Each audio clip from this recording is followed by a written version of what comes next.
तो आप लोगों को लेटर लिखने के लिए बोला गया था, तो लेटर आप लोगों ने लिखोगे तो ठीक है ना। चलो हमको बताओ कि जैसे सबसे पहले हम लोग लेटर, खड़े हो जाओ फरहान, तुम हमको बताओ कि ये जो सबसे पहले हम लोग क्या करते हैं, सबसे पहले ऊपर में क्या लिखते हैं?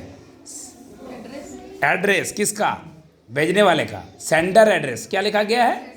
Sender address. तो क्या लिखोगे? डायरेक्ट ऐसे सेंडर, SENDER सेंडर, ये नहीं, अरे तुम्हारा एड्रेस जैसे फरहान लिख रहा है मान लो, तो केयर ऑफ या सन ऑफ सरफराज अंसारी, समझा ना बात। और वो लिख करके पूरा एड्रेस, हाउस नंबर इतना, विलेज, गांव जो भी रहेगा तुम्हारा विलेज, और ये सब लिख करके तुम उसमें डालोगे तो वो तुम्हारा सेंडर एड्रेस हुआ, समझ रहा। पिन नंबर, एड्रेस में एक चीज़ कंडीशन है, पिन नंबर जरूर आना चाहिए, पोस्टल इंडेक्स नंबर, क्योंकि चिट्ठी जब भी जाती है कहीं पे भी तो सबसे पहले जिस चीज़ से चिट्ठी को डिसाइड किया जाता है, जैसे दिल्ली में छोड़ोगे तो कहाँ जाएगा, वो तुम्हारे पिन कोड से उन लोग को पता चलता है। अगर पिन कोड नहीं लिखा हुआ रहेगा तो जो पोस्ट ऑफिस में उस चिट्ठी को कचड़े के डब्बा में डाल दिया जाता है। नहीं जानते हो क्या? हम लोग का पिन कोड कितना है? 828004, ये हम लोग का पिन कोड है।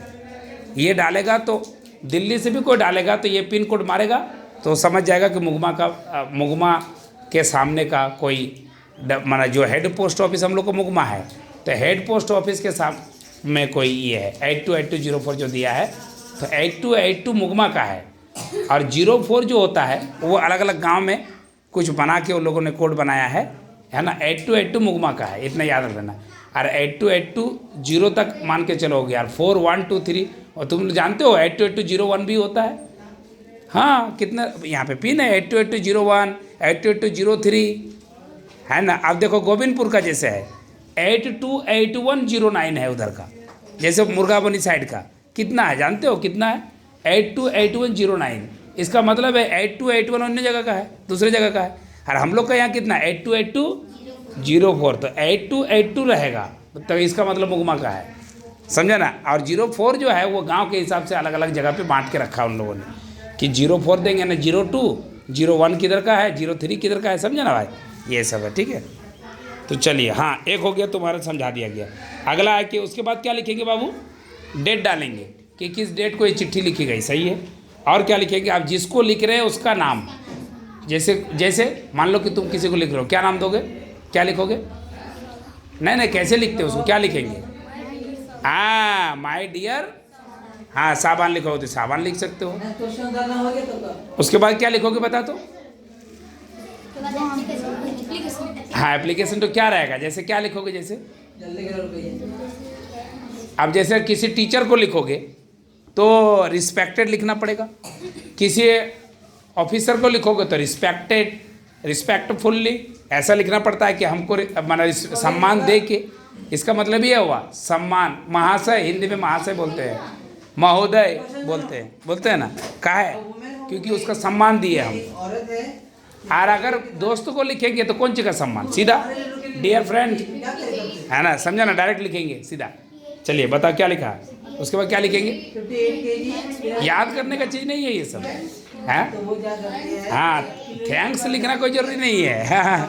ऐसा बोल रहा है कि थैंक्स फॉर इन्विटेशन, अलग अलग जगह पे अलग रहेगा ना। जैसे तुमने साबान को लिखा कि Shaban, you have received my letter, so I become very happy when you replied me of that letter. कुछ भी जो तुम मानो, डायरेक्ट बात पे आ जाओ, अब डायरेक्ट तुम बात लिख रहे हो, समझ में आ गया ना? समझ में आ रहा है क्या बोल रहा हूँ मैं?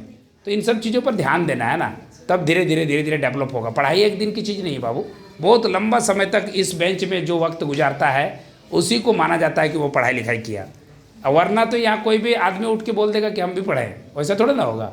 पढ़ाई का मतलब ये हुआ कि हर वो जगह, आज जैसे सर लोग पढ़ा रहे हैं, है ना, और ये जितना पढ़ा रहे हैं, जितना भी पढ़ा रहे हैं, कहीं डाउट होगा ना तो वो इजीली हमें सवाल कर सकते हैं।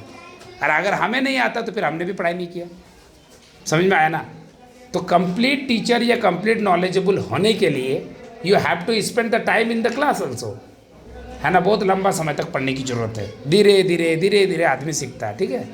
तो उसके बाद क्या लिखेंगे बताओ? उसके बाद क्या लिखेंगे जल्दी बताओ? लास्ट में क्या लिखेंगे? हाँ, लास्ट में क्या लिखेंगे?